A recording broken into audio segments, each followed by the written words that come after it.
Hi everyone, this is HJ. So I originally wasn't going to do this video, but it kind of came to my attention that I've had this Switch for a little while now. It's been a little over 6, maybe 7 months since I first got it from my friend, and I really just wanted to do a review video to see how it stacks up against the competition, even in 2025. Now, keep in mind, this is the Redbox V2 model, so it's not the OLED or the light version. I also have some different controllers now, so I actually have the SplitPad Pro controller due to my Joy-Con rails being messed up for the original Joy-Cons that came with it. And I have to say, this thing is a pretty nice device. I've been using it off and on, sometimes at school. I actually recently got into playing Need for Speed Hot Pursuit Remastered again, and I started logging some hours in that. But overall, it's a really good device. Now, for those who did not catch the original video, I'm just going to go over the features of this device as well as the ports. Well, I guess you can call them ports, there's very few of them. So starting off with the basic feature of this device, this is a 6 to 6.5 inch screen. Now you guys do notice it does have some pretty chunky bezels on the side, so it's gonna be not as immersive as the OLED model, which has way thinner bezels, but it is going to be good enough. And you guys are gonna have an LCD panel, so this is gonna be pretty okay-ish. It's 720p by default. When you hook it up to the dock, it should go up to 1080p. The OLED model is actually a little bit more crisp than this. Now, refresh rate and everything I don't think it really matters because it's a Switch, so it's obviously locked down to whatever hardware is inside of it. Now, it does have an NVIDIA Tegra processor, and the reason why I mention that is because that seems to be the main limitation. The hardware of this thing doesn't allow for the best optimization. So starting off with the top, you have your power button and your volume rocker up and down on the top left. You have a vent for your main fan, which I think is the only fan you really get. Have a headphone jack, and then you have a game card reader. Now, the game card reader, the reason why it's called that is because you'll get these game cartridges, if I can ever speak, for like your physical disc style games, and you'll just pop those in there, and then you'll be able to play them on your Switch. Now, at the bottom, you do have these little tiny speaker grills in here, which make it front firing speakers. I can't call them top firing because it's facing you like this, not up here, but they are front firing. And then you do have a USB-C port at the bottom.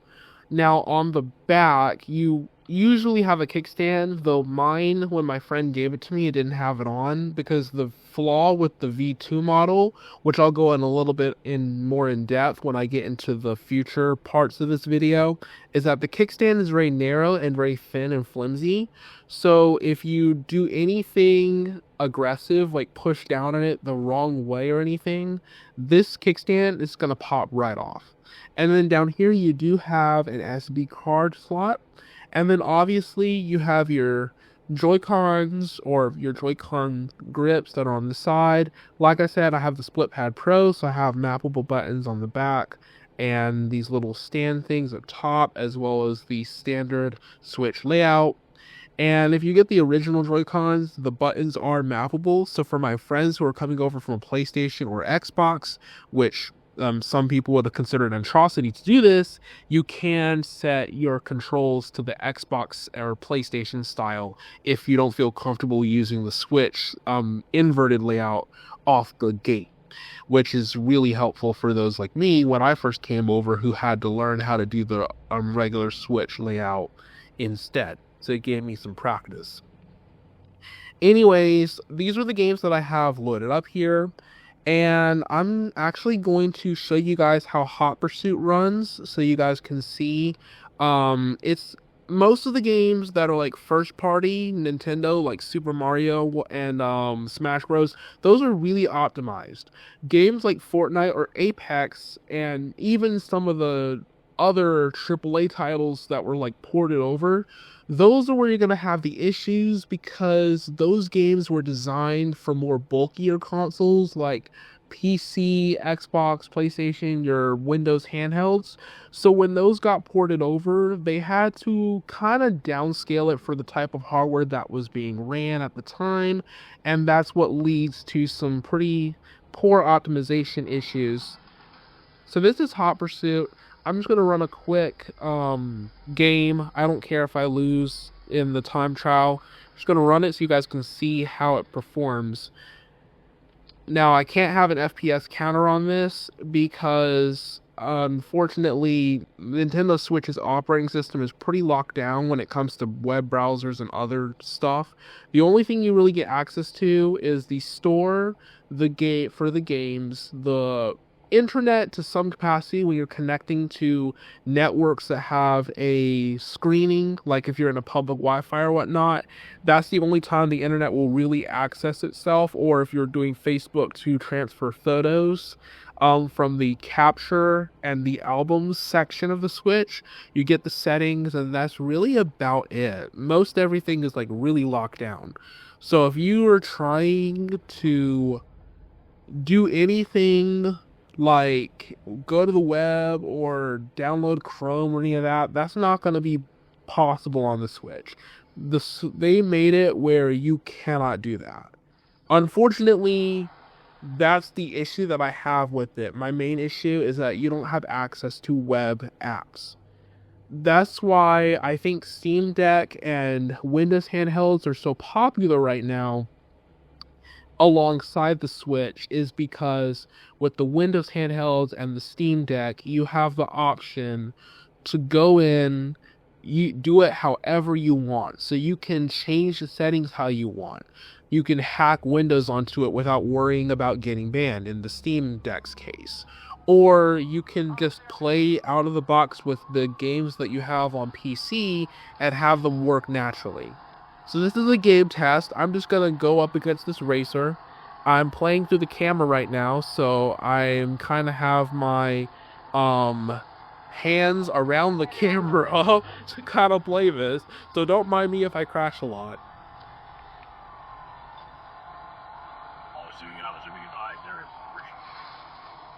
And I just crashed. Gosh dang. Okay. I wish I could actually see what I'm doing. Oh, you just turn around? Yes, you did. Now, you guys can tell I have this recording in Ultra HD 60, so it is really smooth. Like for this game, it's not like really, you can't notice that there's a low frame rate, so it's not bad. It's not great either. Like I can tell that I'm not hitting over 100 FPS on it. I really can tell. It's very obvious.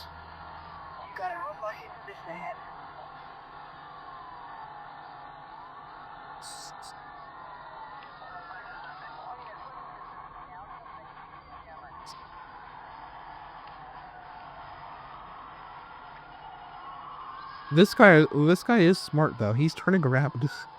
He keeps turning around and heading the opposite direction.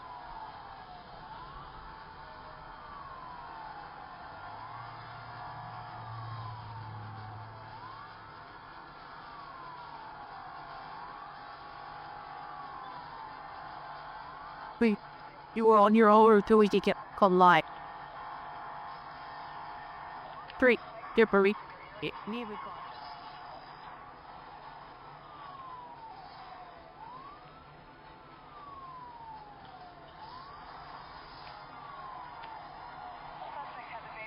Okay, let's see. This actually is not bad. I wish I could actually get the guy. Oh gosh, okay, I'm not gonna be able to get this guy. Hold on. Toss over. He turned around again. I don't believe it. Anyways, that's just the game test. I'm gonna exit out of that now. It's taking a little bit longer than I thought. But it's really pretty decent. Now, if you're gonna be traveling, or I should say, if you're like a kid or a teenager, you're buying this for one of them, or if you're traveling a lot and you have another device that is not built for gaming, like a MacBook or a Snapdragon laptop, and you want to supplement this with that laptop for gaming on the side, since those laptops are not capable of doing really intense gaming anyways, this is actually a pretty viable option. Now, one of the things that I will recommend, if this camera will ever focus, one of the things that I will recommend though, if you do get the Switch, is make sure you get a screen protector. You can tell I have one here, even though it's cracked underneath, because you can see the little bubbles right there, but I do have a screen protector on. You can also get cases for these, which I'll leave a link to some cases in the description. Cases are not that expensive, but it depends on what kind of case you get. Like if you get the hard shell like on device case that you can take with you that has the bumpers and stuff, those are probably going to cost just a little bit more than like your exterior case bundle with the carrying case bundle that you get from like Walmart or whatnot. So just bear that in mind. I'll leave a link, but like I said, I'll leave a link to a few of those in the description, so you guys can check some out for yourself. One other thing is the battery life. The battery life is not, it's not like super super long. Like I could easily get 2 hours, maybe 15-20 minutes of Need for Speed Hot Pursuit, which is a more lighter game on just battery alone when I'm not plugged in. And if you're in the car, you can get car adapters too. So if you're worried about the battery dying, say if you have like a plane trip or if you're in the car for a long period of time, you can grab one of those too, and that'll also give you some quick top up juice. But yeah, 2 hours and 30 minutes. I mean, it's not bad for a handheld. Like, you're not gonna expect handhelds to last you like 6, 7, 8 hours. You're not gonna expect them to last you like 4 hours, like gaming laptops. They're not built to do that. Because they're so small in size, a lot of them, most of them don't have really big batteries in the first place, except for the Ally X, which is phenomenal. I'll have to talk about that separately in another video when I can ever get one of those. But besides that lone exception, most of them are not really going to last you more than 2 or 3 hours. And even if you got the TDP down to like 15 or like 7, you're still looking at around less than 3.5 hours, depending on the type of handheld you get. That's assuming that you're playing something that's like mediumly demanding or high demanding, like Cyberpunk or something. That's gonna really drain your battery pretty quickly. And even some light games, like indie games, you can squeeze out a bit more on the Switch, but generally I'd say 2 to maybe 2 hours and a half, 2 hours or 45 minutes. That's about the most that you're gonna get out of this. And if you're just straight up watching YouTube or Hulu, because YouTube and Hulu are options, then you can expect around 3. That's the maximum that you're gonna get on this. You're really limited by the size of the handheld that you get most of the time, because the size is what caps the battery.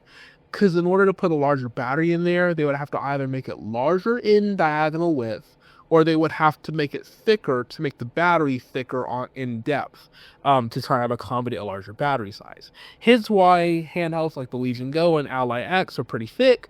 They have to basically adjust the chassis so that the battery itself can fit both depth-wise and diagonal width. So that's why those generally can get better battery, whereas this guy, maybe your Switch Lite or your original ROG Ally, those are not gonna get above 3 hours and on a pretty decent day, because it's just they have to kind of cram a small battery into a smaller chassis.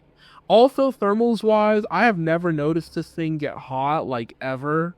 Maybe the V1 has some thermal issues. I've never had this V2 get thermally constrained. The only time you'll ever hear the fan on one of these is probably when you're like doing the initial setup process, and that's normally because it has to do a bunch of updates and stuff. But other than that, I've never ever heard this fan kick on. like ever.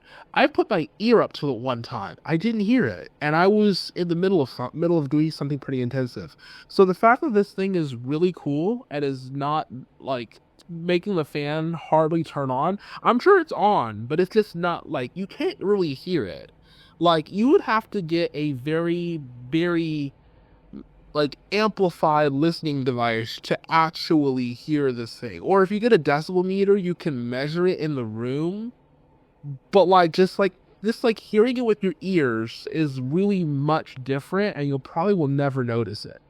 You'll never. I don't think I've ever noticed it. I couldn't even tell you if it was on right now.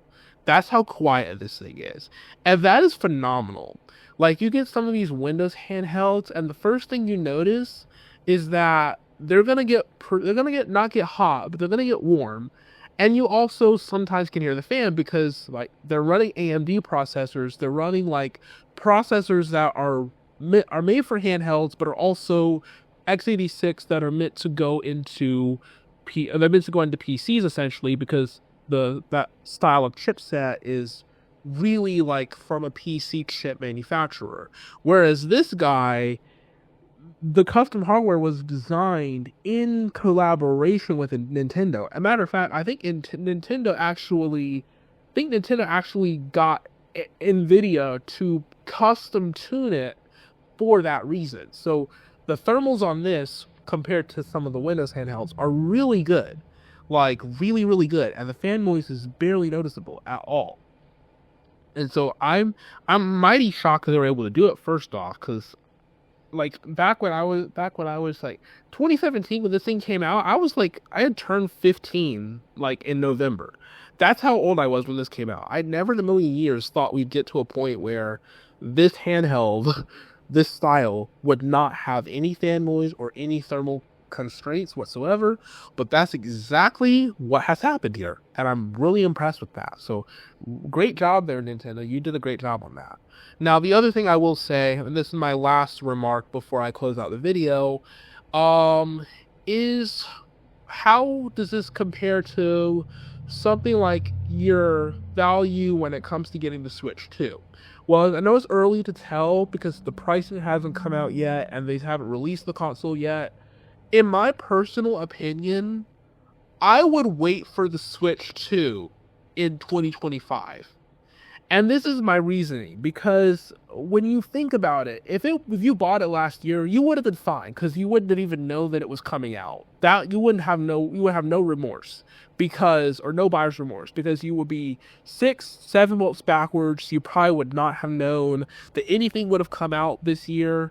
You probably would have like 12-13 months before you have to buy something else. You probably have enough cash by then to buy the new Switch as soon as it launches. And whereas if you buy it in 2025, there's like you're gonna experience so much remorse when you find out that the hardware might be significantly better than this, because of the fact that one, the changes that they're making, two, the hardware and performance changes that they're making, and if the pricing is like not that much more expensive than the OLED Switch, then you really can't necessarily justify buying this late into the 2025 cycle. Now, you probably could make an argument that if you don't plan on doing any of the new gen stuff, or if you just want something to get by, or if you're buying it for a kid or a teen who's just needs something to get by, then that's understandable. But like as a 22-year-old adult who doesn't have to worry about that and who needs that hardware, because I'm always adjusting, buying new games, getting everything latest and greatest off the get go, for the most part, except for laptops because those are expensive. Most of that, if you're in that category, I would just wait and listen to me here. Even if even if you don't think you're gonna buy it, just wait anyways. Wait until like a month or two after it launches to really see how it's gonna compare before you buy the old version. Because here's the thing, if you wait and you see that the Switch 2 is better, then if you have the money, if you have that money that you can allocate towards getting something that's much better and just save a bunch of hassle in the process. Whereas if you get the Switch V1 now, or the V2, or the OLED, or the Lite, when the Switch 2 comes out, you're going to be trying to either dig up the money to dig out another console within 6 months, which for some is not viable in today's economy, especially if you're like me and you're not making like 100,000, 90K a year, and we are living with your parents, that sort of thing. If you don't have the well-off money like some people have, you're not going to be able to really do that because you're going to be worrying about paying bills, other things, other responsibilities, and buying a Switch 2 is all of a sudden not going to be feasible because you're going to have to worry, am I going to pay my bills, or am I going to buy the Switch 2 as soon as it launches when I just bought a Switch 5 months ago? See what I'm saying? So in this instance, I would wait and see. It's too late to buy the Switch without waiting to see what the Switch 2 is going to be like, especially if you're on a tight budget. Now, if you have the money, if you're well off, your parents are well off, go ahead and get it. It's fine. That's you. If you're like me, you're on the lower end, low income, low middle class, you can't afford to do that, I would just wait. Just wait and see. I have to look at this from all angles and not the angle of somebody who's making a lot, because not everybody has that luxury. So I would just simply put, just wait. Anyways, I hope you guys enjoyed this video. Thank you guys so much for tuning in. I know it was a pretty decently long video. I've tried to keep my videos relatively short for reviews. I've been trying to go a little bit more in depth, so hopefully you guys liked it. If you did, please like and subscribe. I take notice that most of you guys that are sub to my channel, that's great. I thank you guys for that. Majority of you guys, like 80-90% of you guys who are viewing these videos are not, so please hit it, because I'm really stoked to make these videos for you guys. I love doing it, and also because your subscription also helps me to grow. And also, once I get my monetization unlocked, my goal is to try and make more reviews, because I know that I'll have more options to try and get the tech that I need to do those reviews. So doing that helps me get to that goal. So if you guys want to see more reviews coming, that's the best way to help me out. Now, also, podcast episode is coming next week, so stay tuned for that. The previous podcast episode from Wednesday is live now, so go check that out. I'm HJ, and I'll catch you guys in the next video.